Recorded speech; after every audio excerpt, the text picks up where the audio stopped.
Hola, buenos días. ¿Cómo están, jóvenes?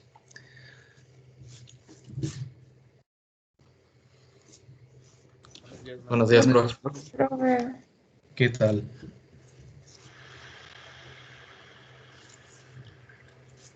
Vamos a esperar un momentito que se unan sus compañeros.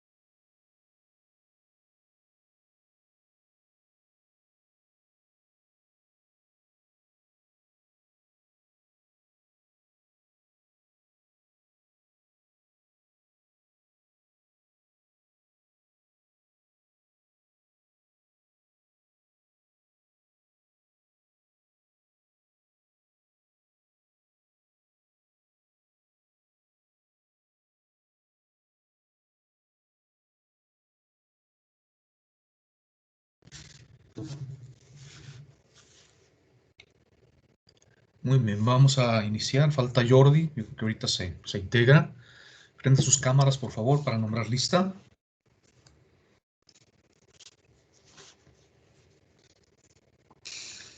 Omar Alejandro. Presente. Alix. presente, buenos días. Buenos días. Luis Francisco. Hola maestra, buenos días. Buen día. Nairobic. Buenos días. Buenos días. Mariela.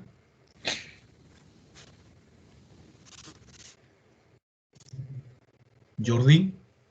Buenos días.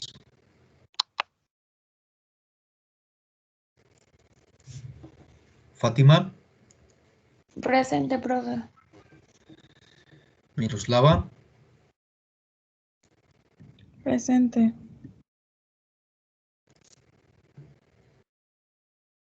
No te veo, Miroslava.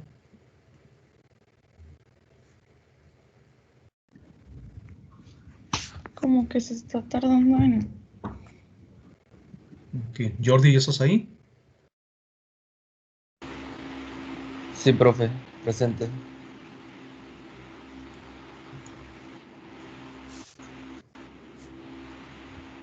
Marta. Presente.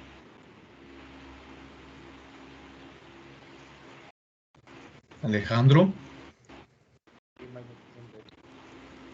Ángel. Presente, profe. Muy bien, estamos todos. Profe, ya se pudo activar mi cámara. Muy bien.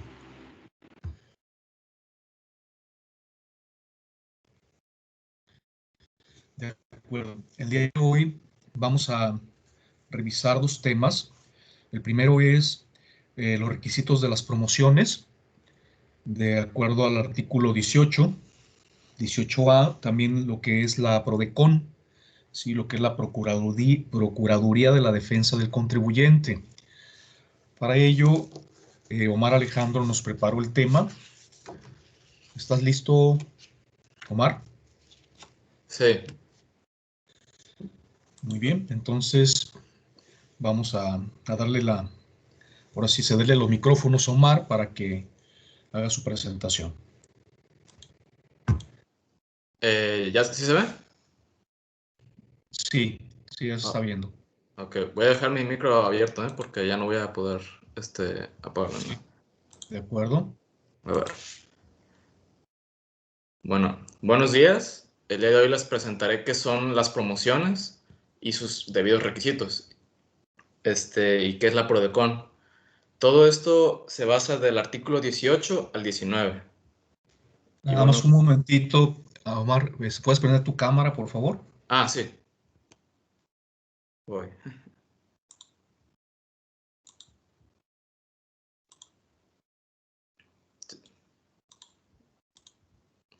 ¿Sí se ve, prof? Sí, adelante. Ok. Bueno, a manera de introducción, ¿qué son las promociones? Son solicitudes que tienen la posibilidad legal de ejercer el derecho de solicitar ante las autoridades administrativas información general, consultas sobre situaciones o autorizaciones, como por ejemplo facturas o algún tipo de comprobante. Oye, Omar, no estés compartiendo, ¿eh? ¿No?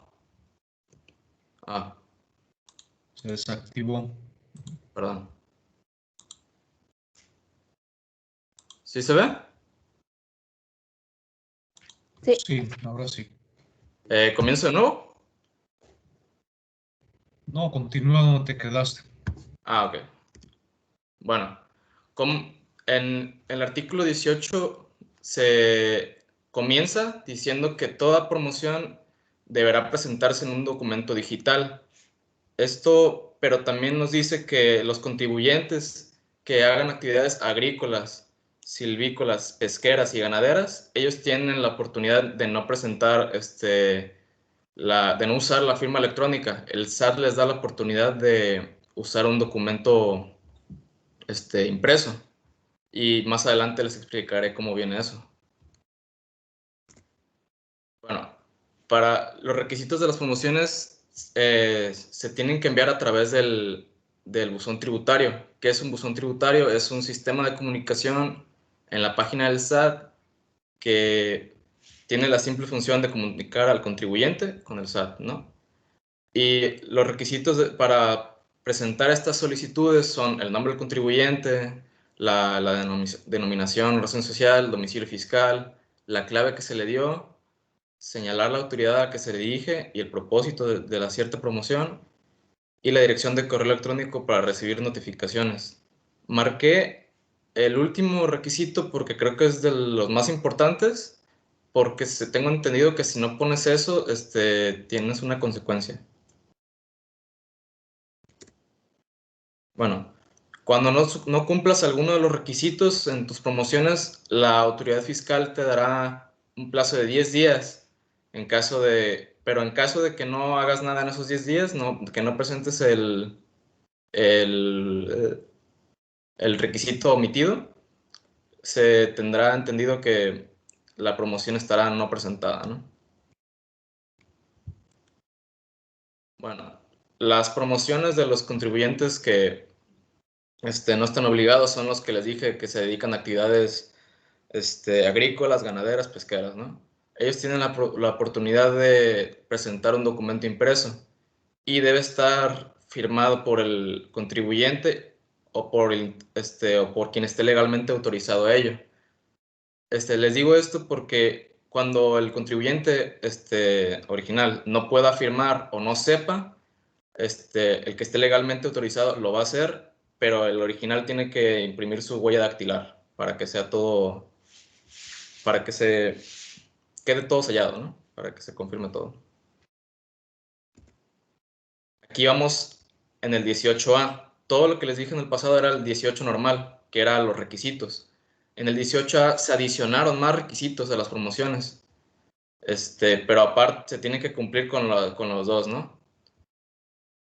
En vienen señalar los números telefónicos del contribuyente, los nombres, direcciones, registro federal o el número de identificación fiscal en caso de que sea extranjero de todos los contribuyentes. Describir las actividades, indicar el monto de la promoción, describir lo que motiva al negocio, indicar señalar todos los hechos relacionados con la promoción. Y una que me llamó mucho la atención era indicar si los hechos de la promoción eran establecidos por la autoridad fiscal o eran como en defensa. Aquí les puse 4 para no hacer todo muy largo. Bueno, aquí en el 18B nos viene que es la PRODECON. Y la PRODECON es un organismo autónomo que pues, tiene la simple tarea de la protección y defensa de los derechos de los contribuyentes. Esto se dio porque, ahorita les explico los antecedentes, ¿no? Pero esta tiene la tarea de asesorar a los contribuyentes cuando se les solicite ante una situación con una autoridad fiscal, ¿no? En los antecedentes les voy a explicar por qué. La PRODECON surgió ya hace tiempo atrás por la necesidad de fortalecer la relación de los contribuyentes con las autoridades fiscales, ¿no? Como consecuencia de una reforma que se dio en 2004, en el 5 de enero de ese año me pareció que se publicó la edición del artículo 18b, que es donde viene, que es la PRODECON. Pero fue hasta 2006 que se creó con la publicación del Diario Oficial de la Federación. Tengo entendido que aquí en Vallarta no existe ninguna oficina, sino en Guadalajara, de la PRODECON. La más cercana es en Tepic. Ah, ok. Bueno, ya estamos aquí en el artículo 19. El artículo 19 nos dice de la representación de las personas físicas o morales ante una autoridad fiscal. Será mediante una escritura pública o una carta poder.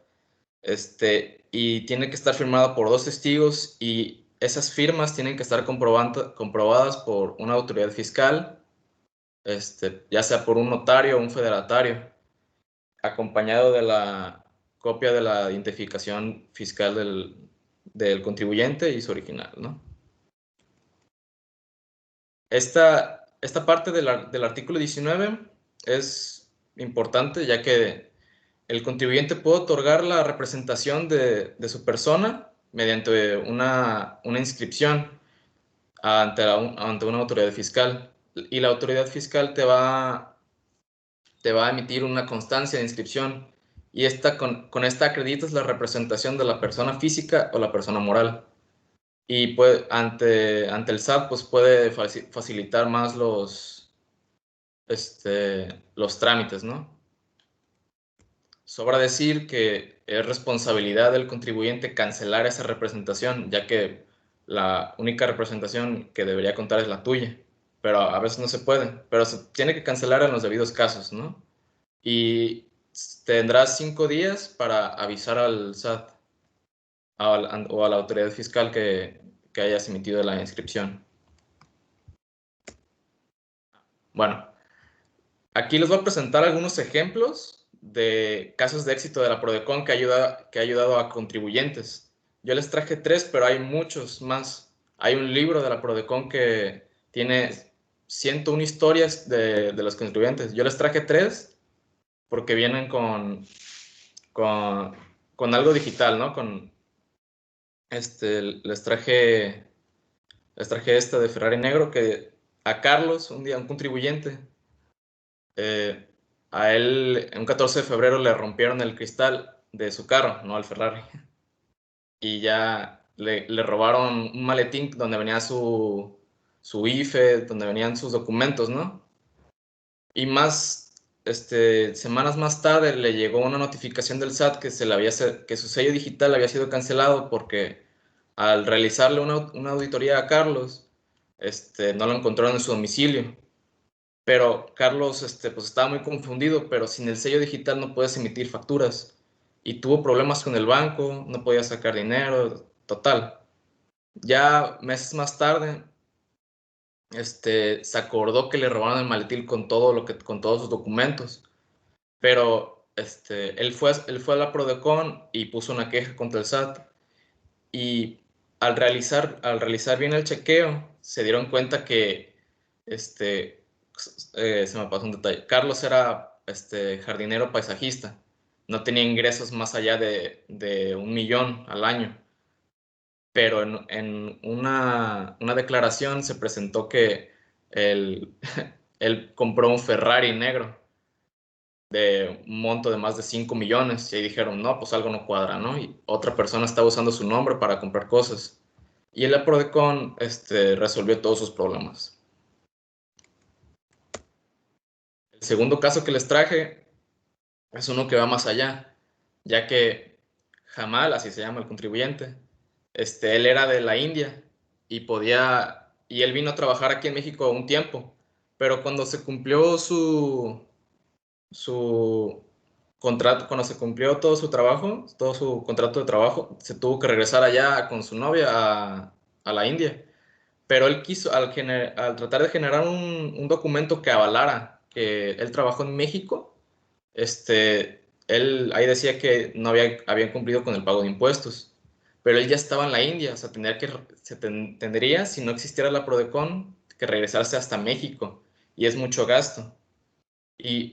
Pero alguien le recomendó la Prodecon, que ella te podía ayudar, y a base de llamadas y en línea, gracias a la Prodecon se presentó una queja y el SAT le liberó ese documento digital que le constataba sus obligaciones en México. El último que les traigo es de una contribuyente que se llama Guadalupe. Ella trabajaba en un hospital y al querer hacer una declaración, el SAT le dijo: oye, tú estás trabajando en otros 2 hospitales, aparte del IMSS, y estás recibiendo sueldos que ella jamás recibió. Pero fue a presentar su queja contra la Prodecon, y una persona con su mismo nombre, pero diferente CURP, estaba utilizando su RFC y había estado reportando salarios provenientes, ¿no? Y se le recompensó monetariamente a la señora. Ahora, estas historias son cortitas, por eso la Prodecon hizo un libro grande, se llama 101 historias de terror de los contribuyentes. Y bueno, finalmente, quiero que entiendan que estos 2 artículos son muy importantes. Todo el 18 vienen los requisitos que debes presentar ante las autoridades fiscales y qué es la Prodecon. Y el 19, cómo te representas ante una autoridad fiscal. Estos son bastante importantes, ya que en nuestra vida adulta podemos pasar situaciones difíciles con estas autoridades, pero teniendo en cuenta dónde está la información que nos puede ayudar, esta entrega de documentos o de promociones o alguna situación difícil nos puede ayudar. La Prodecon también no solo nos tiene que defender, sino también nos va a guiar ante las autoridades fiscales, nos va a asesorar, pero también nos puede brindar una fuerte defensa, como ya se los expliqué en los casos pasados. Y creo que eso es todo, profe.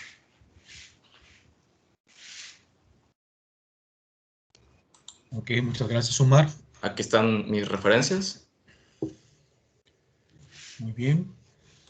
¿Alguna duda, jóvenes, sobre algún tema que haya tocado Omar y que no haya quedado claro? ¿Algún concepto? ¿Tienen alguna duda, alguna pregunta? Ahorita es el momento. Profe, entonces una promoción en sí es como una duda que tienes ante el SAT, o sea, algo que le vas a preguntar o algo que quieres aclarar. Hay dentro de las solicitudes que se hacen a la autoridad, efectivamente, una de ellas podría ser la confirmación de criterio, que es a la que te refieres. Cuando tú tienes una duda de la aplicación de la ley, puedes efectivamente preguntar a la autoridad cuál sería la aplicación de un artículo en particular, y entonces la autoridad tiene la obligación de contestar, ¿verdad? Y dar su criterio, ¿sí? De decirte cómo es que la autoridad está, pues de cierta forma, viendo, o el alcance que puede tener, más bien dicho, el alcance que puede tener ese artículo, ¿verdad? Y su aplicación. O sea, esa es una obligación que tiene la autoridad, y una forma de comunicarte formalmente con la autoridad, pues es el presentar un escrito con todos esos requisitos y lineamientos que ya Omar nos estuvo, pues ahora sí que explicando. Esos requisitos son formales. ¿Por qué? Porque dentro de esa promoción, dentro de esa petición que haces a la autoridad, pues tienes que, en su momento, tienes que identificarte. La autoridad tiene que conocer que efectivamente, ya sea que tú seas el contribuyente o, en su defecto, que seas el promovente que esté facultado para poder llevar a cabo esa consulta, Entonces, la autoridad debe de tener todos los elementos. Omar nos comentaba ya sobre ese otorgamiento de facultades por medio de un poder. Este poder es para actos de administración y ese poder de actos de administración conlleva esa facultad de representar, ¿sí? El poder no es otra cosa más que un mandato. El mandato es que ahora sí que a nombre y representación de otra persona, tú te vas a personar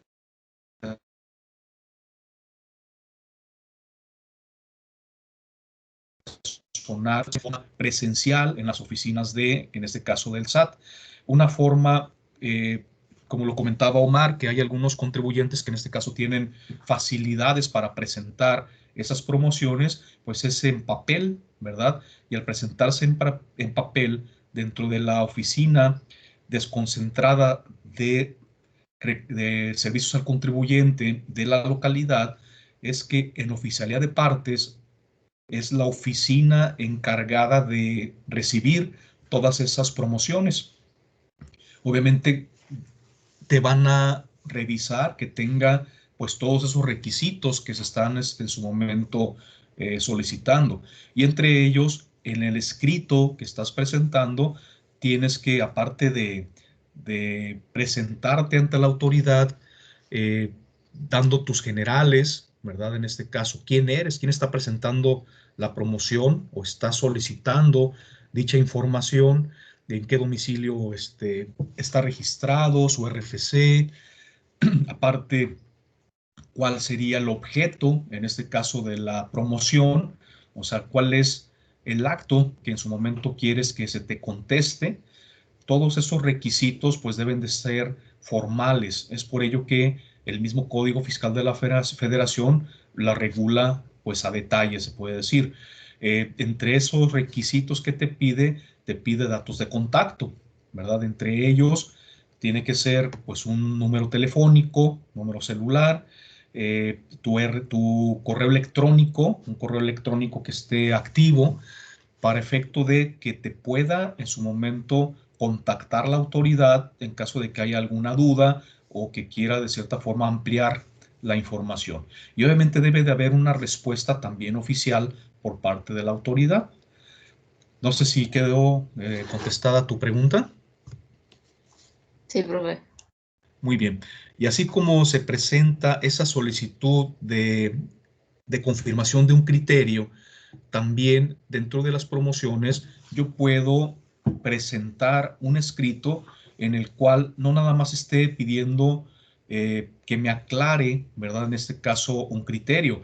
También puedo en algún momento, cuando ya presenté alguna declaración, cuando hice algún acto, ¿verdad? Que tuvo cierta repercusión legal, pero que al final no estoy seguro si lo que hice es correcto, también puedo solicitar a la autoridad que me informe si lo que yo hice fue correcto, si el procedimiento fue correcto.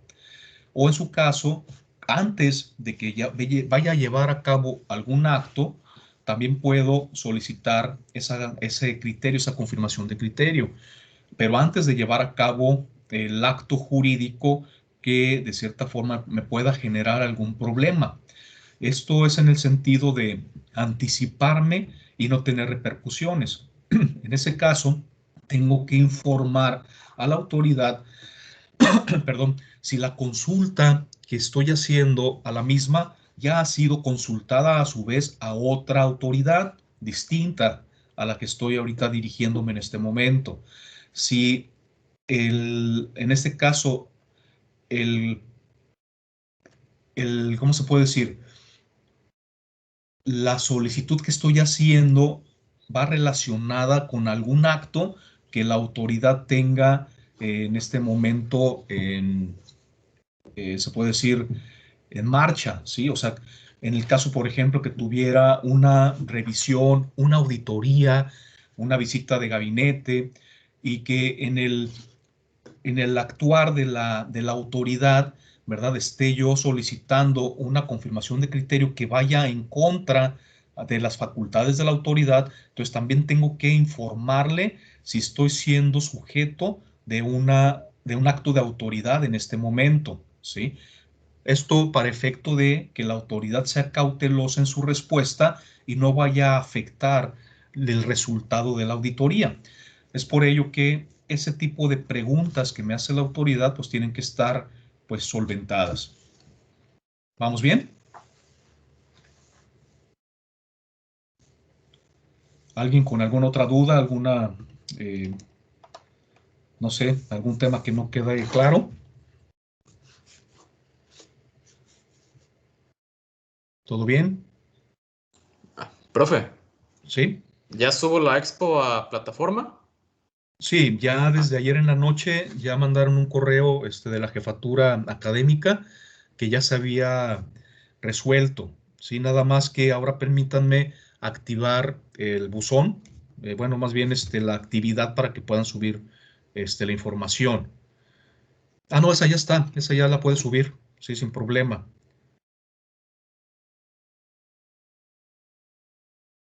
Yo creo que la misma tarea ya se puede subir. En caso de que tengas algún problema, me avisas. Sí, más bien me estaba refiriendo a la tarea que dejé para el día de hoy, que les comenté que no había problema. Todavía el día de hoy la van a poder subir, pero sí tengo que habilitar el espacio para poderla subir, ¿de acuerdo? Que era relacionada con la información de los FDIs, que eso lo comentamos en el grupo del WhatsApp, ¿verdad? Muy bien, les voy a presentar, en adición a lo que ahorita Omar estuvo pues mostrándonos, una información también de Prodecon, de algunos casos de una revista oficial que publica, en este caso, la misma Prodecon. Permítanme un segundito. Creo que ya no está activa. Aquí, usos FBI.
Digo, esa es una publicación que tomé al azar, ¿verdad?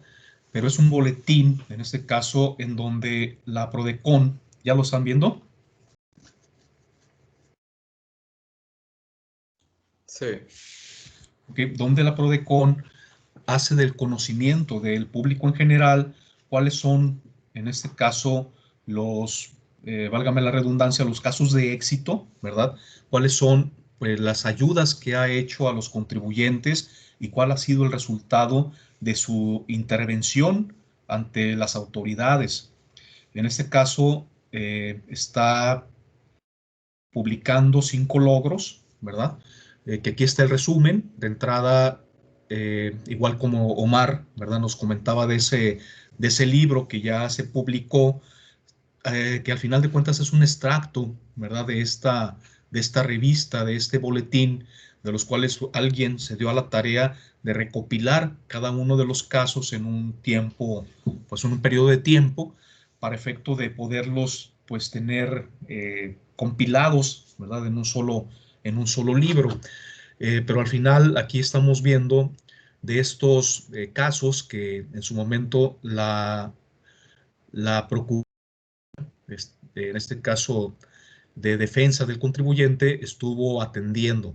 Entre ellos, aquí tenemos el primero que fue que logró que dos personas físicas obtuvieran la devolución del saldo a favor de ISR en el proceso automático, dice, sin necesidad de presentar declaración complementaria o realizar algún trámite adicional. ¿A qué se refiere en este caso de la devolución? Cuando en su momento las personas físicas presentan en tiempo y forma su declaración, esto quiere decir antes del 30 de abril, tienen el derecho de que se les otorgue la devolución automática de esos saldos a favor de impuestos sobre la renta.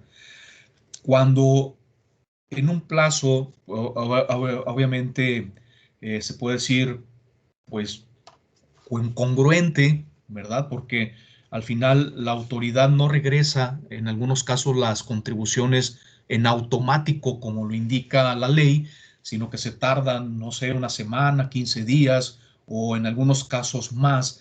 ¿Por qué? Porque depende también del monto de la revisión que esté haciendo la autoridad a la documentación, que de cierta forma pues no es una excusa o pretexto. Simplemente en algunos casos la autoridad lo que hace es tratar de aplazar, en este caso la devolución, pues por obvias razones, ¿no? Para pues, no perder liquidez. Pero cuando ya no hay una excusa por la cual eh, no se justifique, en este caso, el por qué se está tardando la devolución de esas cantidades, entonces es que podemos acudir a la PRODECON para solicitar que agilice ese proceso, ¿verdad? En algunos casos la autoridad pues pone pretextos o excusas de que hizo falta algún documento para que en un periodo de 10 días el contribuyente subsane, en este caso, la omisión. Pero esos 10 días en algún momento se pueden convertir en otros 10, porque en cuanto estoy ya subsanando la primera información que me solicitó, resulta que mañosamente antes de los 10 días me vuelve a solicitar información adicional cuando debió de haberlo hecho en la primera solicitud. Y esto son prácticas que han venido a menos, es cierto, pero que no tenían otro fin más que la dilación, ¿verdad?, de la devolución de las cantidades. Entonces, obviamente, como no está pegado a la ley, en este caso la PRODECON es quien interviene y es un mediador entre el contribuyente y las autoridades para que pues den respuesta expedita a las solicitudes de los contribuyentes y en caso contrario, la misma Procuraduría amonesta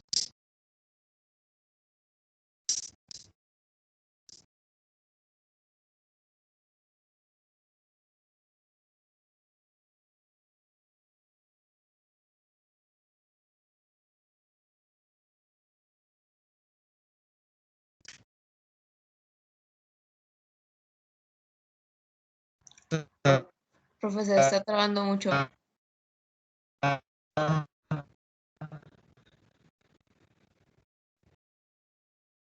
servicios que da la PRODECON es para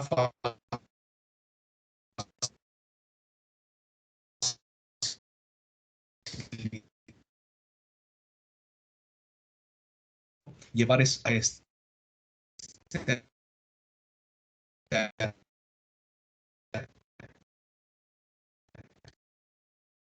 cabo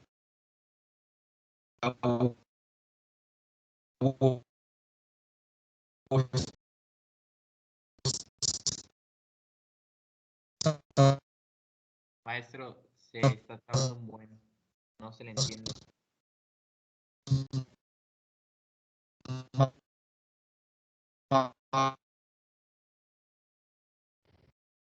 Permítame un segundito.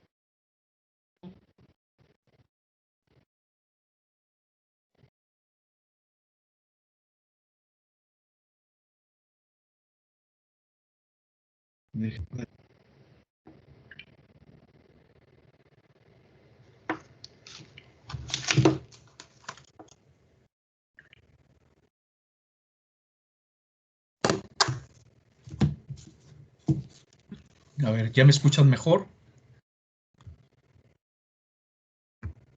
Sí, ya, maestro.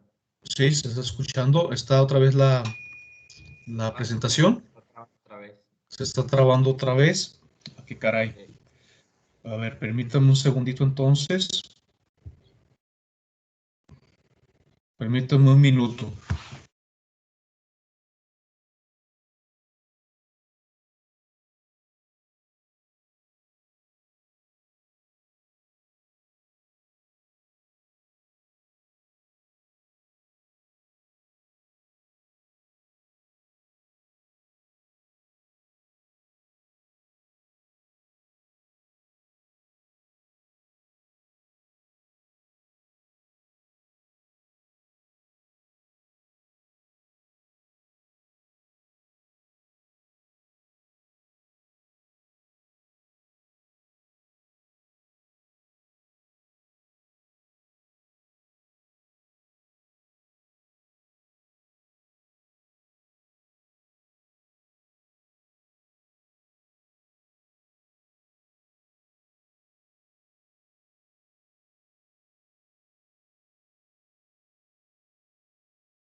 Ya estoy de regreso. Al parecer el servidor está bien. El módem, perdón. ¿Sí me escuchan bien? Por ahora sí, maestro. Ahora sí. ¿Está la presentación? Sí. Lo que hice fue desactivar pues todos los celulares para ver si de esa forma ya no se traba. Comentaba, regreso un poco a lo que platicaba, más que nada de las funciones que tiene la PRODECON y cómo es que es el mediador, les decía, entre los contribuyentes y la autoridad. Y de cierta forma, lo que va a hacer es apoyar a los contribuyentes para efecto de las malas prácticas en las que pudiera incurrir la autoridad, entre ellos, como les mencionaba, si alcanzaron a escuchar, evitar la dilación, ¿verdad? O sea, que de cierta forma, cuando la ley prevea que el contribuyente está cumpliendo en tiempo y forma con los lineamientos establecidos para que pueda obtener una devolución automática y resulta que no es tan automática, sino que al final va poniendo, como les mencionaba, piedritas en el camino, la misma autoridad, entonces esto va a hacer que pues, no sea automática la devolución. Les mencionaba que dentro de esas prácticas, la autoridad solicitaba al contribuyente información adicional para poder validar que efectivamente procede la devolución, pero te da 10 días para que presentes las pruebas y antes de esos 10 días te volvía a requerir información adicional. Entonces 10 días ya se convertían en 20, ¿verdad? Y ese tipo de prácticas y principalmente las hacía cuando las, pues ahora sí, cantidades solicitadas en devolución pues eran muy altas, entonces pues obviamente son actos o ciertas actividades que realiza pues ilegalmente la autoridad, ¿verdad? Porque no están apegadas a la ley. Entonces en ese momento nos podemos acercar a la Procuraduría de la Defensa del Contribuyente para solicitar su apoyo y entonces ya no presentar información adicional en su caso. ¿Por qué? Porque hoy en día se presume que la autoridad ya tiene pues toda la información en su poder. Tan es así que si nosotros en este momento queremos presentar una declaración de una persona física, ya están en el mismo portal del SAT, ya existe una declaración precargada y esa información de cierta forma que tiene ya precargada la autoridad, pues consta de lo que son todos los CFDIs que hubiese emitido el contribuyente, ¿verdad? Y todos los CFDIs de gastos, ¿sí? De todo lo que en su momento estuvo, pues, erogando, en este caso el contribuyente, comprando, ya sean, pues, insumos, ¿verdad? Mercancía, pagando servicios, todos esos FDIs ya están también precargados. Entonces, basta con que yo dentro del proceso, obviamente, de la presentación de la declaración, valide esa información y en su defecto, pues ya le dé el clic, ¿verdad? Para que haga el cálculo, en este caso, del impuesto. Aunque yo no lo sepa hacer, ¿sí? Aunque no sepa en su momento determinar y aplicar la tarifa, ¿verdad? En este caso del artículo 152, que es la anual, independientemente de ello, el sistema ya hace el cálculo automático. Entonces, no tendría la autoridad ninguna excusa o pretexto para efecto de detener la devolución de las contribuciones. Es por ello que pues se inventa, ¿verdad? Que hace falta alguna información o que al final el RFC de alguno de los proveedores no es correcto o que dentro de las deducciones personales que yo estoy realizando no se realizaron en este caso con transferencia electrónica. Entonces tengo que comprobar situaciones que ya están comprobadas en algún momento. Y entonces tendría que forzarme a la autoridad a presentar una declaración complementaria en la que esté subsanando esas situaciones que me está requiriendo. Entonces, para evitar ese tipo de situaciones, cuando, como les decía, se presume que la autoridad ya tiene esa información en su poder, entonces ya no se excusa o pretexto para tardar la devolución de los impuestos. ¿No se ha trabado todavía? ¿Se ha escuchado bien?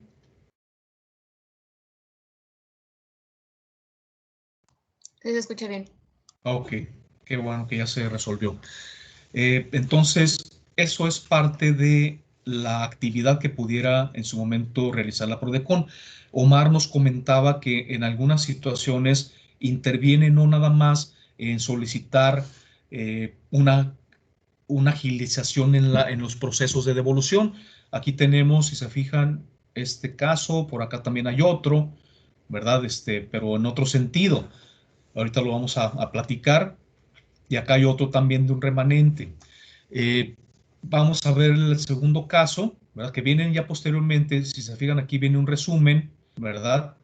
Y luego posteriormente hay algunos otros casos que ya son por procedimientos de queja, ¿verdad? Que vamos a ver ahorita de qué se tratan.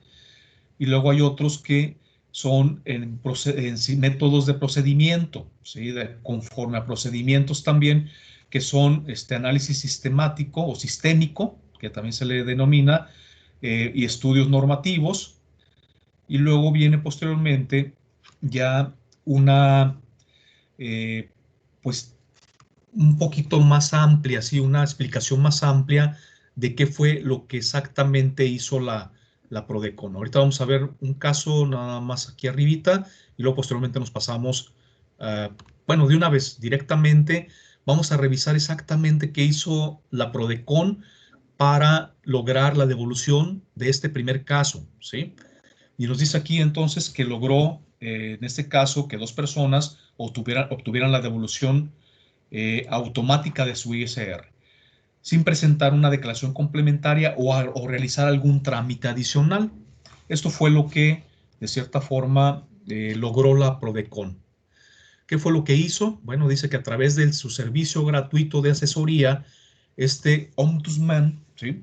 Que sería el defensor, en este caso, del contribuyente, eh, dice que en primer caso apoyó a una persona que percibe únicamente ingresos por salarios a obtener la devolución del saldo a favor que tuvo al presentar la declaración anual de 2017.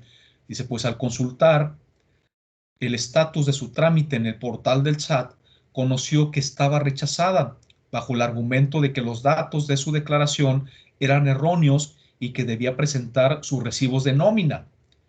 O sea, hasta aquí, si se fijan, ¿qué es lo que podemos concluir?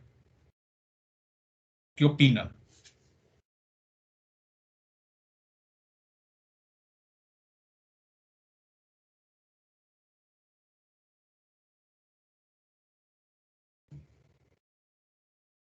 ¿Qué es lo que no es congruente?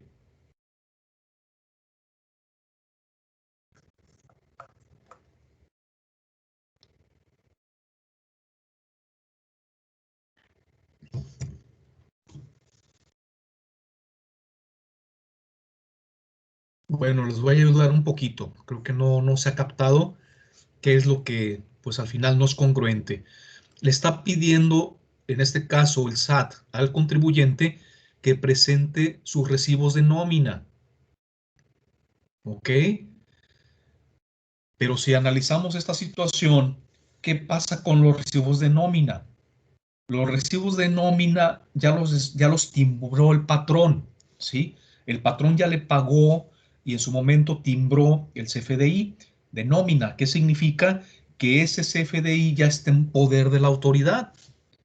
Entonces, si ya lo tiene la autoridad, ¿por qué está volviendo a solicitar los recibos de nómina? ¿Queda claro?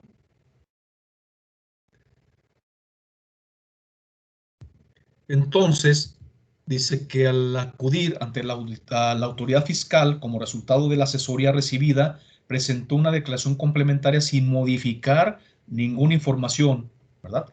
Y al no recibir respuesta a su trámite, acudió a PRODECON para que se le apoyara a conocer el estatus, ya que el portal de SAT no aparecía ninguna información, por lo que inmediatamente se aplicó el protocolo de atención solicitando a la autoridad informar al estado que guardaba la solicitud de la devolución, logrando en 2 días obtener el depósito de su saldo a favor.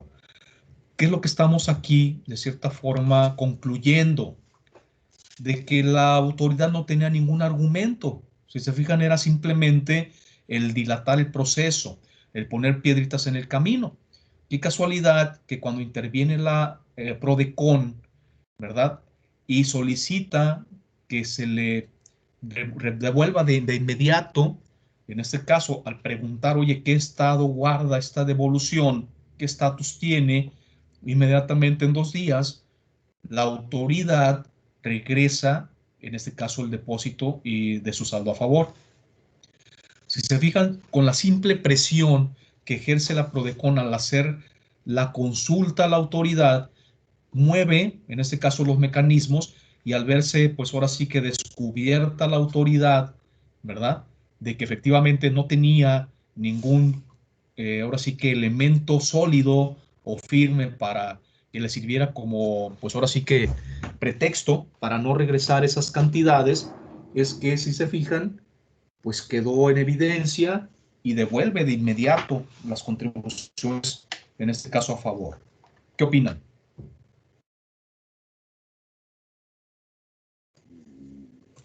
Pero no entiendo por qué el SAT le estaba poniendo piedritas en su camino. Pues para no regresar de forma inmediata. La misma ley del impuesto sobre la renta menciona que cuando tú presentas tu declaración antes del 30 de abril, se supone que está presentada en tiempo y forma.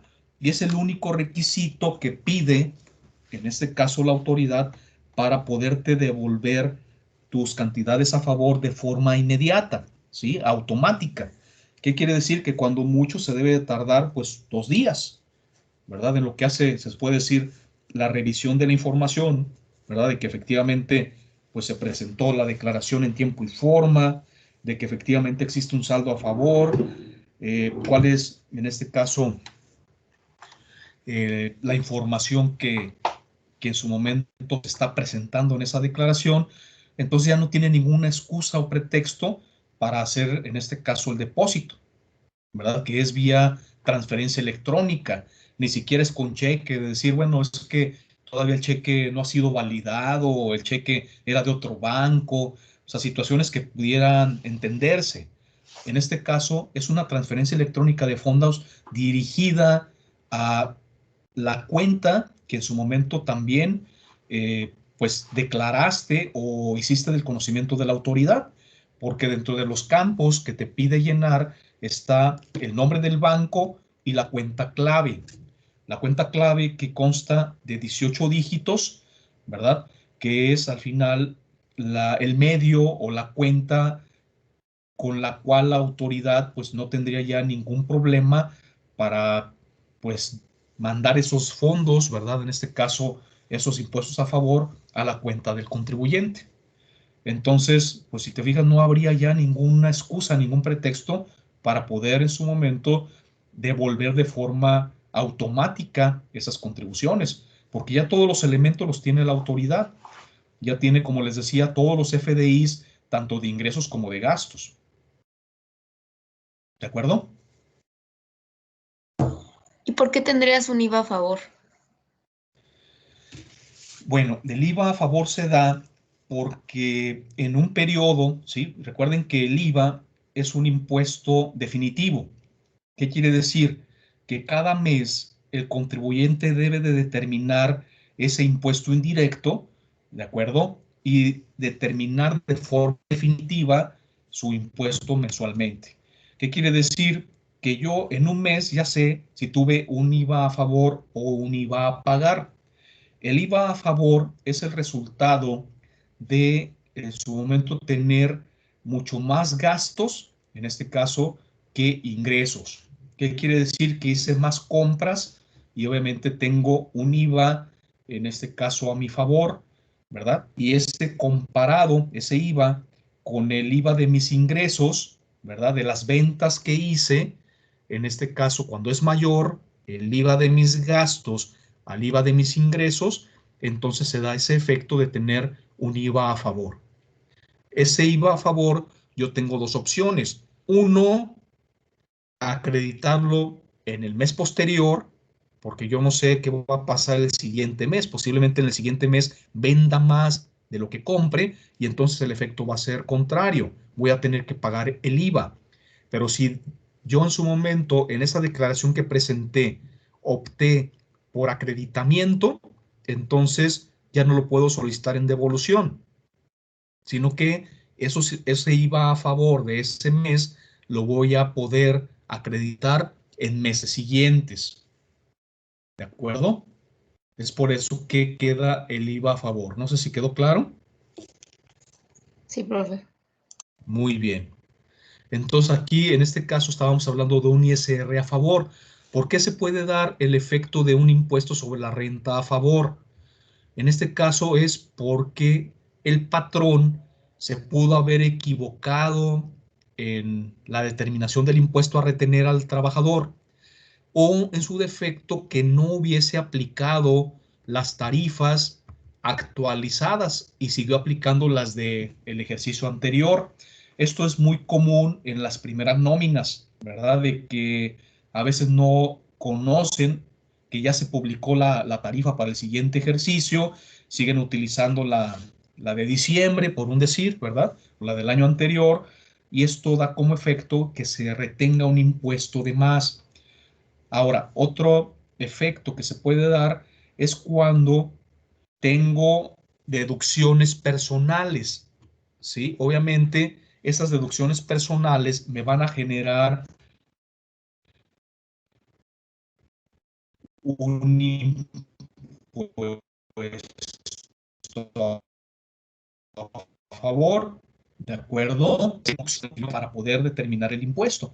¿Por qué? Porque el patrón hace el cálculo, en este caso del ISR, solamente sobre los ingresos que percibe el trabajador. En ese sentido, entonces, no hay ninguna deducción. A la hora que yo declaro, ¿verdad? O en este caso el trabajador hace su declaración, van a ser los mismos ingresos, pero ahora va a tener deducciones. Y esas deducciones disminuyen la base, genera un impuesto que posiblemente fue la causa por la que estas personas que tenían solamente ingresos por salarios, pues obtuvieron en este caso un saldo a favor de ISR. ¿Queda claro? Profe, es que se trabó justo cuando iba a decir por qué, en qué situación podría pasar esto. Ok. De la segunda que les comenté. Sí. Ok. En la segunda les decía que es cuando el trabajador va a declarar que tiene deducciones personales. Y aprovechando que se trabó, esas deducciones personales ya los habíamos platicado, pero vuelvo a reiterarlas porque son importantes. Sería en el caso de que tenga gastos por colegiaturas de sus hijos, gastos médicos, hospitalarios, dentales, gastos de honorarios que pagan en este caso al nutriólogo, al psicólogo, ese tipo de gastos, ¿verdad? Que hacen las personas físicas que son asalariadas, pueden deducirlos, ¿sí? En su declaración anual. Entonces, el patrón hizo su cálculo sobre los ingresos que percibió el trabajador. Obviamente que a la hora que yo vuelva a hacer ese cálculo anual, pero metiendo deducciones, van a disminuir la base. El efecto va a ser que me va a dar un impuesto menor. ¿Por qué? Porque me va a dar un impuesto sobre la renta menos el ISR retenido por el patrón, me va a dar un efecto de que me va a quedar un saldo a favor. Ese saldo a favor es el que puedo solicitar presentando mi declaración en tiempo y forma, ¿verdad? Y si la presenté, obviamente, antes del 30 de abril, para ser más claros, entonces puedo acceder a este beneficio que es la devolución inmediata o la devolución automática. Y les decía que esa devolución automática se le llama así porque en un lapso, a más tardar en 2, 3 días, cuando mucho, ya tendría ese dinero en cuenta. ¿Queda claro? Profe, ¿y por qué podrías deducir las colegiaturas de tus hijos? Porque lo prevé la misma ley. Hay un decreto de facilidades administrativas en los cuales te permite deducir no el 100% en este caso, de las colegiaturas, sino que hay ciertos topes, ¿verdad? Pero pues es una ayuda al final de cuentas. Dependiendo del nivel de estudios, en este caso de los hijos, es en este caso el importe que puedo disminuir, ¿de acuerdo? Pero al final es un beneficio que se tiene para todos los contribuyentes, personas físicas. ¿Ok? Igual también cuando en la localidad en la que estén habitando sea obligatorio el transporte escolar, también se puede deducir el pago del transporte escolar.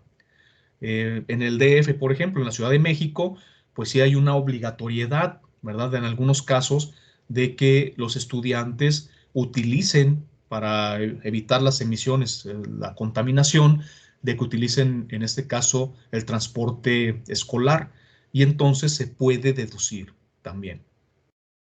Les mencionaba gastos médicos, gastos hospitalarios, medicinas, pero que sean emitidas o que sean en su momento facturadas por el mismo hospital, no las medicinas que compramos en la farmacia. ¿Ok? También puedo deducir los intereses de los créditos hipotecarios, ¿sí? Lo que es el interés real. El interés sería el interés pagado menos el efecto de la inflación. Ese sería el interés real. Y ese interés también se puede deducir.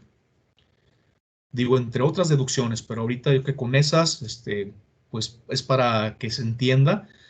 Esto lo van a ver ustedes ya en su materia de impuestos directos a las personas físicas, que sería ISR. Van a verlo ya con su maestro, ¿de acuerdo?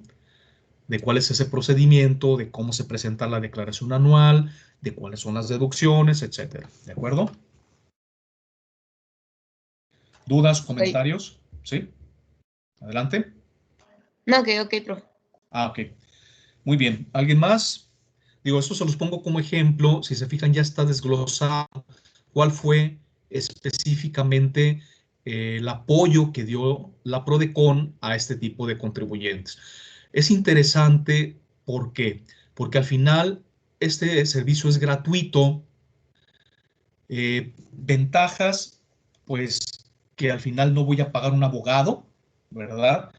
de que voy a tener una resolución favorable en la mayoría de los casos, ¿verdad? Obviamente esto lo estudian las personas que trabajan para Prodecon, cada caso lo deben de estudiar, tenemos que enviarles pues todos los elementos para que puedan revisar la situación, pero tengo esa ventaja de que puedo tener una respuesta de parte de la autoridad pues mucho más ágil, mucho más rápida. Desventajas, pues podría ser de que aquí en Puerto Vallarta no existe una oficina, sino que tendríamos que acudir a Tepic o vía telefónica, estar pues en contacto, mandando información ya sea por correo electrónico o por correo, pues ahora sí que normal, para efecto de hacerles llegar todas las pruebas, ¿sí? Esa sería se puede decir la desventaja. Pero yo le veo más beneficios, ¿verdad? Que contras, porque al final eh, pudiera darse este beneficio sin ningún problema.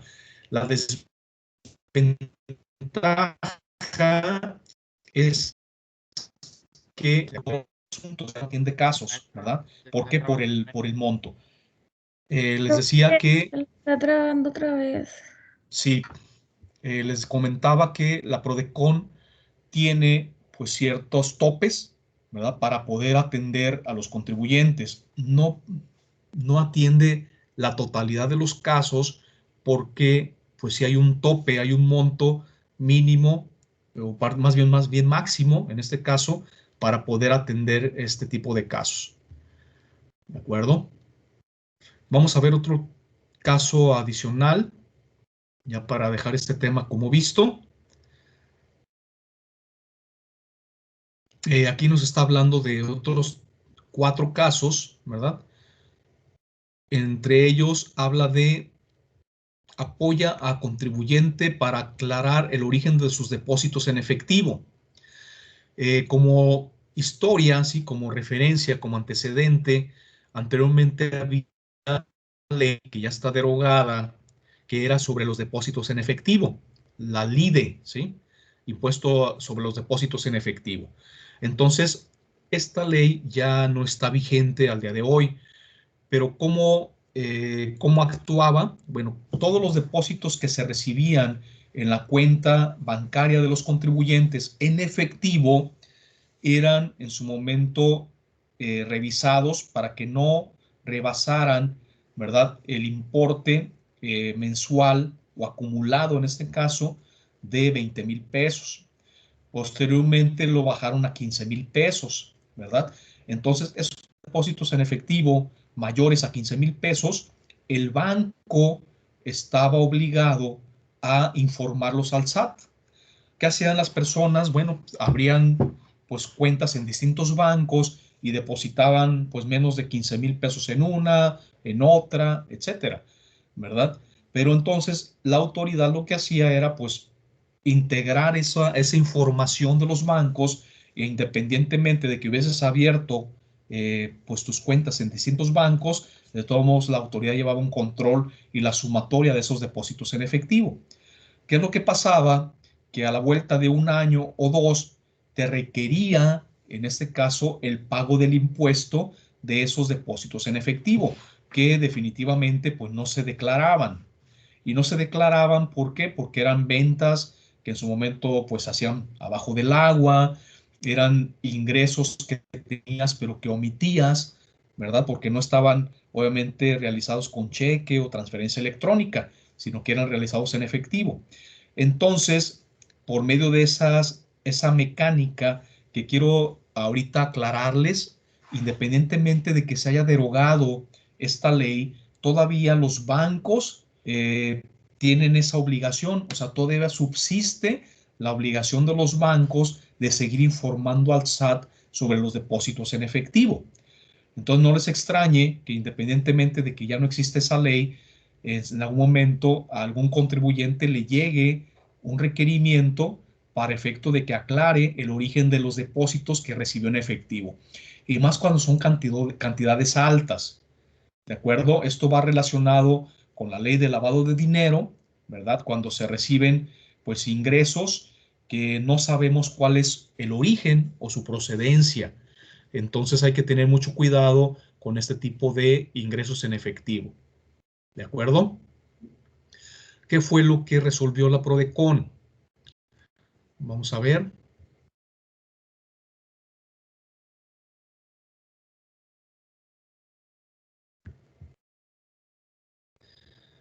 Ok. En este caso, el SAT en 2016 llevó a cabo un programa de regularización del ISR. Sí, aquí lo vamos a ver. Dice que envió a diversos contribuyentes una carta invitación al haber detectado depósitos en efectivo en sus cuentas bancarias. En el caso de la contribuyente que solicitó el servicio de asesoría de PRODECON, la autoridad fiscal detectó que tuvo depósitos en cantidad de 108,000 pesos, por lo que le invitaba a efectuar el pago del depósito sobre del impuesto sobre la renta por 11,151 pesos. Dice, el origen de sus depósitos provenía de la venta de su automóvil, por lo que se auxilió a determinar la ganancia por la venta del bien mueble al no exceder del valor anual de 3 unidades de medida de actualización, que son 3 UMAS anuales, no se encontraba obligada a pagar el impuesto, situación que se aclaró ante la autoridad fiscal, quedando relevada de efectuar el pago del impuesto respectivo. ¿Quedó claro el ejemplo?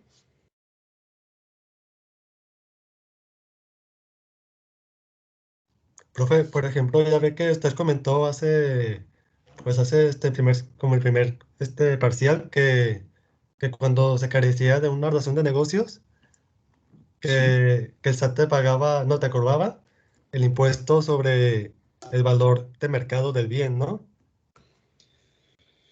Pero en Bueno, este caso, si la persona vendió el automóvil a 108,000 pesos, pues, ajá. pues si ese valor, si ese mercado, entonces el SAT, pues sí le tenía que cobrar el impuesto, ¿no? Bueno, es que aquí hay varias situaciones que están, pues ahora sí que dentro de esta situación. La primera, la ley del impuesto sobre la renta prevé, sí, que la enajenación de bienes muebles, ¿verdad? Que en este caso es un vehículo que se considera bien mueble porque es movible, ¿verdad? Ahí la ley del ISR divide dos tipos de bienes. Los bienes inmuebles, que serían los terrenos o en este caso los edificios, las oficinas, no se pueden mover, y todo lo demás, sí, que serían los bienes muebles. En este caso, lo que serían los mobiliario y equipo de oficina, vehículos, maquinaria, etcétera, estaríamos hablando de este tipo de bienes. Entonces, estos bienes, cuando no rebase el importe de 3 UMAS anuales, ¿sí? No se está exento, en este caso, del pago del impuesto. Entonces, esas 3 UMAS anuales, ¿verdad? Si ahorita hiciéramos el ejercicio, ¿verdad? Y estaríamos hablando, déjame ver cuánto está la UMA al día de hoy, nomás para poner el ejemplo. La UMA al día de hoy está en 89.62. ¿Ok? 89.62 por 365 por 3. A ver, algo pasó. Espérenme. 89.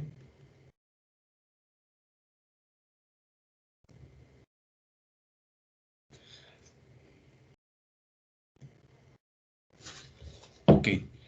Ahorita la UMA, estando a 89.62, hablando de 3 UMAS anuales,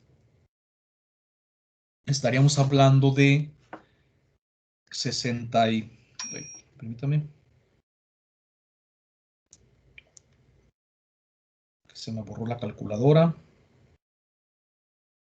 Estaríamos hablando de 98,133 pesos. Me dirán, bueno, pero es que esto fue en 2016, la UMA el importe era más bajo y pues 98,000 pesos es menor a 108. ¿Por qué no pagó el impuesto?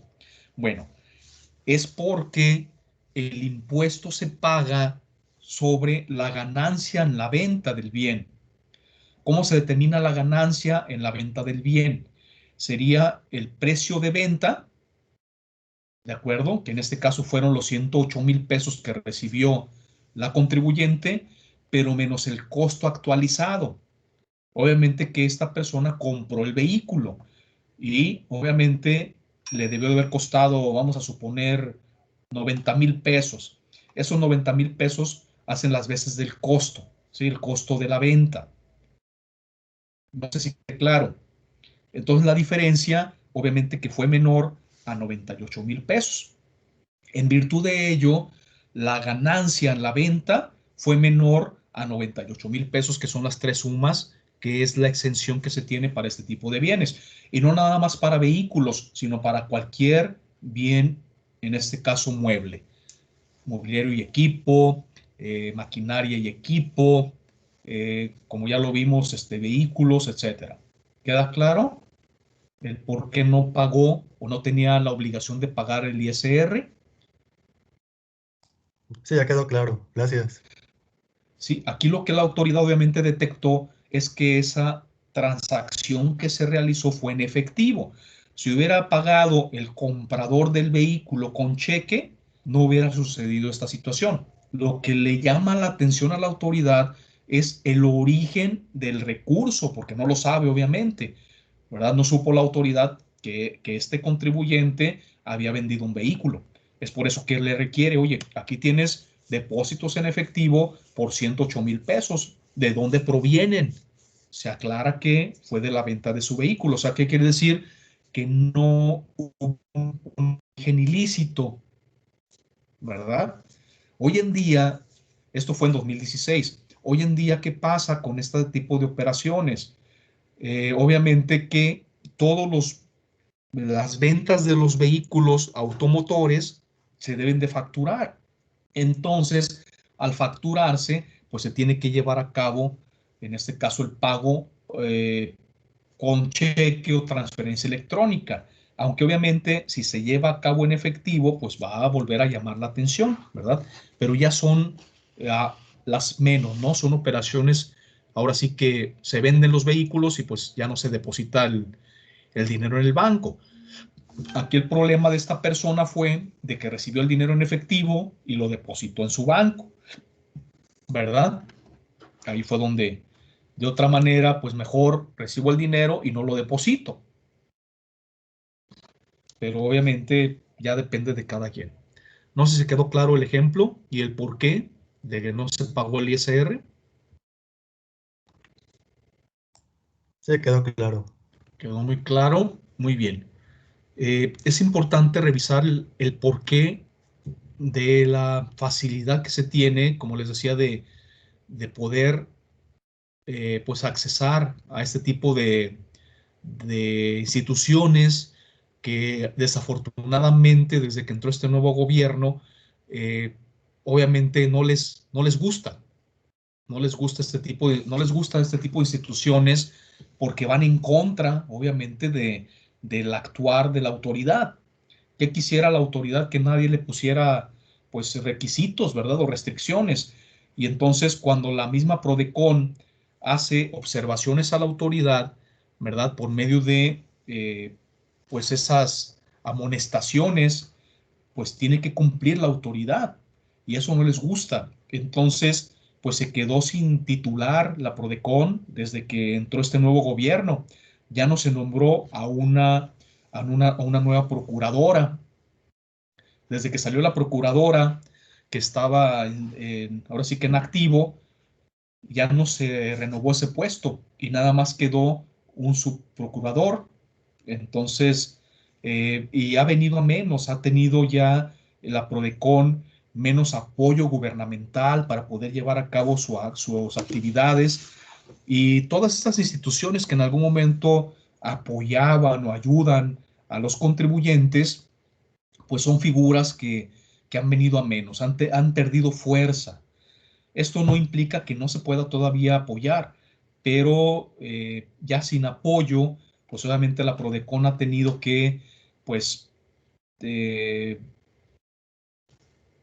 despedir obviamente empleados, cerrar oficinas de representación, y esto de cierta forma pues afecta a los contribuyentes. Esperemos que pues se logre que subsista este tipo de instituciones que son, la verdad, muy benéficas y que ayudan pues mucho a los contribuyentes. ¿De acuerdo? Muy bien. Si no hay dudas, comentarios, entonces ya cerramos esta, creo, con esos ejemplos y los que ya Omar nos hizo favor de, de presentarnos, creo que es suficiente. Profe, ¿Sí? tengo una pequeña duda con un concepto que se menciona en el artículo 19, que es sobre A la ver, constancia de inscripción. ¿la qué, perdón? Sobre la constancia de inscripción. La constancia de inscripción al RFC. Dice que el otorgante de la representación podrá solicitar a las autoridades fiscales la Ujú. inscripción de dicha representación en el registro de representantes legales Ajá, de las autoridades fiscales, y sí. estas expedirán la constancia de inscripción correspondiente. Sí, no estamos hablando del alta al RFC. Aquí estamos hablando de una figura que de hecho es muy actual. ¿Por qué? Porque en estos días, de hecho el año pasado, sí estuvo la autoridad insistiendo en que se dieran de alta a los representantes legales de las sociedades y asociaciones civiles. ¿Por qué? Porque la ley decía en este caso, de las sociedades.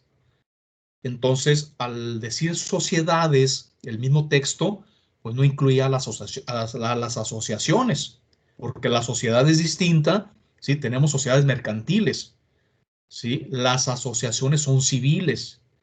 Entonces, después hubo un criterio emitido por la autoridad en el cual aclaraba, ¿sí?, que se estaba refiriendo a las personas morales.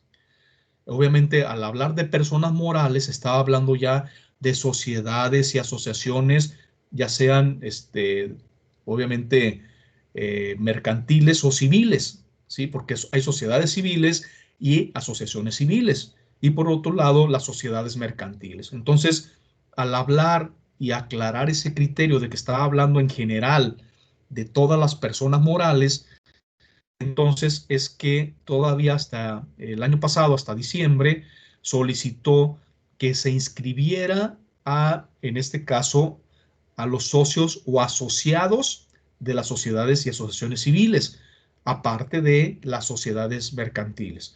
Esto con el fin de llevar, pues ahora sí que un registro de quiénes son, en primer lugar, los representantes legales de las sociedades y asociaciones, y aparte quiénes son los socios o asociados. Entonces ya fue más allá, ya no nada más requiere de saber quién es el representante de la sociedad, ¿verdad? Sino también quiénes son sus accionistas, socios o accionistas. Y esto fue, como les digo, una medida que todavía hasta el año pasado daba de plazo para que se inscribieran. En el caso de la representación social, que es la que comentas, Luis Francisco, pues no fue la excepción, ¿sí? Lo que quería la autoridad es tener una base de datos confiable de quiénes eran los representantes de las sociedades, y entonces te obligaba a inscribirlos, y a la hora que los inscribías, pues emitía en este caso, una cédula de inscripción, se puede decir, ¿no? Que es distinta a la inscripción en el RFC. No sé si se quedó claro. Sí, pues al final se escriben a todos, ¿verdad? Para poder tener como un registro de Sí, los... exacto. Es lo que quiere la autoridad, ¿verdad? Tener ese registro de todos los representantes legales. Porque recordemos que en algunos casos los mismos socios o asociados también llevan la representación de la sociedad, que esto ya lo habíamos comentado, ¿verdad?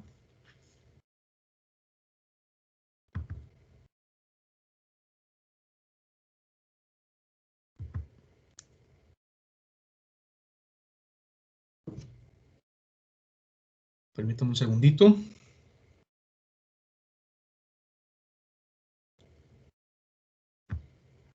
En el caso de las promociones ya no hubo ninguna duda.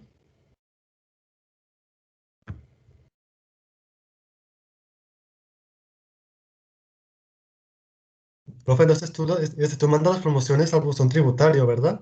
Y ¿sí? Pero cuando está te manda a ti al buzón tributario como mensajes sobre que pagues el impuesto, o que tuviste mal algún cálculo, ¿a eso cómo se le llama? ¿También promociones? Requerimientos, no A requerimientos. requerimientos. Sí, hay que tener cuidado. Las promociones son del contribuyente a la autoridad, ¿ok? Es la forma como solicito de manera oficial a la autoridad que se pronuncie sobre algún tema en particular, sobre algún criterio en particular, o cuando en algún momento se han pues coartado mis derechos, ¿verdad? Y que quiero que la autoridad pues me aclare el por qué. Obviamente hay otros medios de defensa, este no es un medio de defensa, es simplemente el solicitar cuál es la postura, ¿sí? Que la autoridad se pronuncie de cuál es la postura sobre algún tema en particular. Obviamente que cuando ya se ven coartados mis derechos, entonces tendría que acudir a otras instancias. Entre ellas, pues tendría que presentar un recurso de revocación en caso de que no esté de acuerdo con alguna sanción que haya impuesto la autoridad, ¿sí? Entre ellos alguna multa, algún ahora sí que como ya lo estudiamos, ¿verdad? Eh, Dentro del procedimiento de administrativo de ejecución, de que los honorarios, ¿verdad?, del ejecutor pues sean excesivos, de que al final la autoridad quiera cobrar algo que no es correcto, ¿verdad? Que esté en algún momento cobrándome una multa excesiva, ¿verdad? Y soy RIF, etcétera, que ya de entrada están reducidas al 50% las multas para los RIFs, pero en caso de que no exista esa reducción, entonces tengo que pelearme, ¿no? Tengo que, en su momento, por medio de ahora ya no sería una promoción, sino sería presentando un recurso que también prevé el mismo código y que vamos a revisar ya con posterioridad cuando vayamos a ver cuáles son las facultades de la autoridad, pero a su vez cuáles son los derechos que tiene el contribuyente de defensa, ¿sí? Cuando lleguemos a esa parte, vamos a revisar que ese recurso de revocación se presenta ante las mismas autoridades fiscales, ¿ok? En otras palabras, recaudación, o sea, la administración desconcentrada de recaudación emite la multa, ¿sí? Y la administración desconcentrada, eh, en este caso, la administración desconcentrada se me fue ahorita la palabra, la administración desconcentrada jurídica, es ante la que voy en su momento, a presentar el escrito que se le llama recurso de revocación, en donde, si se fijan, va dirigido al mismo SAT, pero a oficinas distintas. Pero esto, de cierta forma, pues no me da la tranquilidad, ¿verdad?, de que me van a resolver favorablemente. En la mayoría de los casos, resuelve en contra del contribuyente. Entonces tengo que irme a otras instancias. Esas instancias pues serían ya lo que es los tribunales colegiados, ¿verdad? Me tendría que ir ante en este caso, el Tribunal de Justicia Administrativa, y ese Tribunal de Justicia Administrativa es quien pues sería el siguiente nivel, ¿verdad?, para poderme pelear ante la autoridad. ¿Qué quiere decir? Ante la negativa favorable del recurso de revocación, tendría que irme a presentar la defensa ante el Tribunal de Justicia Administrativa, ¿sí? El Tribunal Federal de Justicia Administrativa. Este Tribunal Federal de Justicia Administrativa es quien va a dirimir, o sea, quien va a dar la razón, ya sea a la autoridad o al contribuyente. En caso de que sea una resolución negativa, o sea, que no sea favorable al contribuyente, tendría otra instancia todavía adicional, que serían los tribunales colegiados de circuito. Esos tribunales colegiados de circuito son tribunales especializados en la materia, en este caso, que se está atacando, en este caso sería la materia fiscal.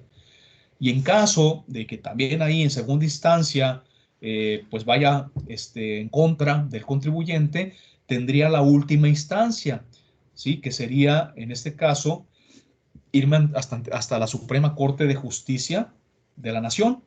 Y la Suprema Corte de Justicia de la Nación, pues ya sería presentar un amparo directo. Y este amparo directo va dirigido a la Suprema Corte de Justicia de la Nación, en donde ya sería en México la última instancia.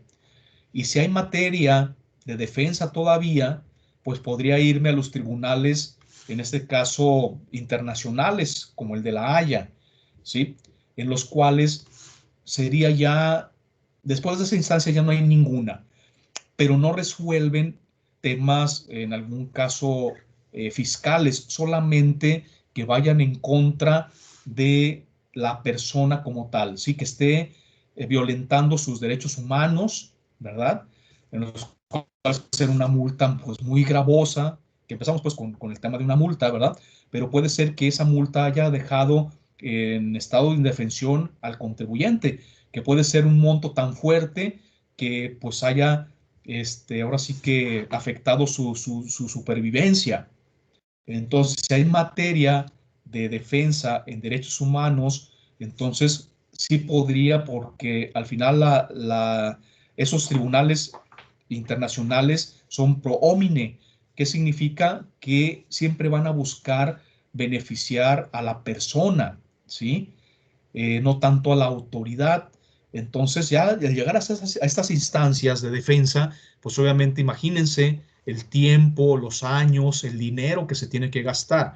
Entonces, pues sí se tiene que evaluar los pros y contras en ese sentido. ¿Queda claro? Digo, esto lo vamos a ir viendo pues poco a poco, ¿no? Ahorita les di un pequeño adelanto de lo que es la defensa a la cual puede en algún momento acceder un contribuyente, ¿de acuerdo? Y es hasta esas instancias a las que puede acudir, no nada más ante la misma, en este caso, autoridad fiscal. ¿Vamos bien hasta aquí?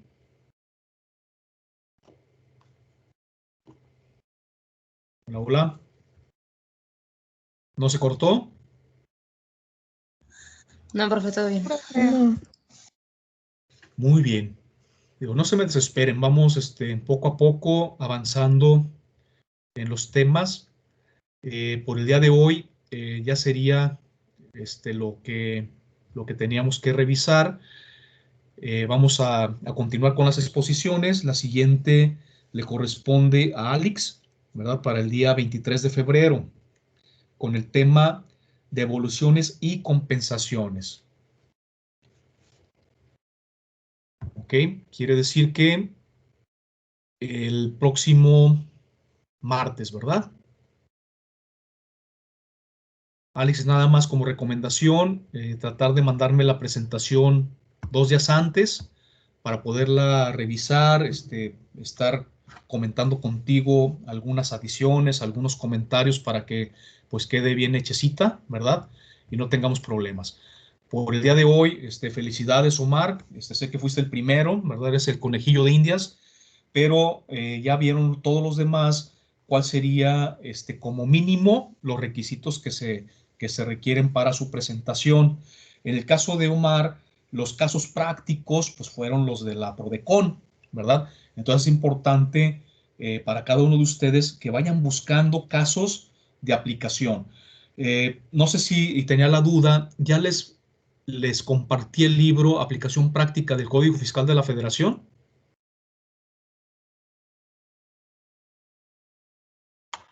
Creo que sí. Sí, revisen, por favor. En ese libro van a encontrar casos prácticos, ¿ok? En caso de que no los encuentren, aquí en este libro, pues lo van a tener. Digo, si alguien no recuerda, se lo voy a proyectar para que estemos en la misma sintonía. Creo que sí, yo recuerdo que les había, de hecho, desde un principio, creo, compartido algo de información. Este es el libro. Es aplicación práctica del Código Fiscal de la Federación. Es el más actual que tengo, que es del 2020. Le sirve perfectamente que sería pues Derecho Fiscal 1, ¿de acuerdo? De Arnulfo Sánchez Miranda. Este libro les puede servir para que puedan sacar información para su presentación. ¿De acuerdo? Obviamente el Código Fiscal de la Federación también, o sea, no les voy a pedir nada que no esté soportado y fundamentado en el Código Fiscal de la Federación. Así tal cual como Omar lo estuvo comentando, él nos dejó bien claro cuál era el fundamento legal de los temas que le tocaron, ¿verdad? Nos aclaró exactamente qué era el artículo 18, el 18A y el 18B. Así, por favor, identifiquen y fundamenten también cada una de sus presentaciones. Ok, entonces este libro les serviría de complemento. Tengo otro libro que es el estudio del Código Fiscal de la Federación. También se los voy a compartir para que tengan como complemento información adicional con comentarios al mismo código, que son algunos de los comentarios que en algún momento les hago. Así que ya, pues, al dar tantas veces esta materia, pues algunos ya me lo sé de memoria, ¿no? Pero sí es importante que ustedes lo tengan para efecto de que si hay algo que no quedó claro, puedan también consultar y de una forma, pues ahora sí que, como digo, en español, ¿verdad? O sea, de una forma muy clara y oportuna, puedan tener también algún comentario que puedan agregar también a sus presentaciones. Entonces, les voy a subir a Teams, no, mejor se los voy a compartir mejor en el grupo de WhatsApp, ¿sí? Por los derechos de autor. Este tipo de libros que son sin fines de lucro, sí se los puedo compartir en cualquier plataforma, ¿sí? Porque son gratuitos, pero hay algunos otros que sí tienen derechos de autor y no los puedo compartir por esas vías, ¿de acuerdo? Entonces los comparto por WhatsApp, ¿ok? ¿Dudas, comentarios, chicos? Todo bien, profe. ¿Todo bien? Muy bien. Entonces, por el día de hoy, damos por concluida la clase. Voy a aperturar, como les decía, el buzón de la plataforma Moodle para que puedan subir la tarea del día de hoy. Y vamos a dejar también una tarea de investigación que obviamente va a versar sobre el siguiente tema para que no lleguen en frío, ¿verdad? Que va a ser sobre devoluciones y compensaciones. Entonces les voy a pedir la lectura del artículo 21 y el artículo 22, 23, ¿sí? Del Código Fiscal de la Federación. ¿De acuerdo? Que nos habla sobre estos temas. Por hoy es todo. Nos vemos. Que estén muy bien y excelente fin de semana. Igualmente. Profe. Hasta luego. Cuídense mucho. Hasta luego. Bye, profe, gracias. Bye. Hasta luego.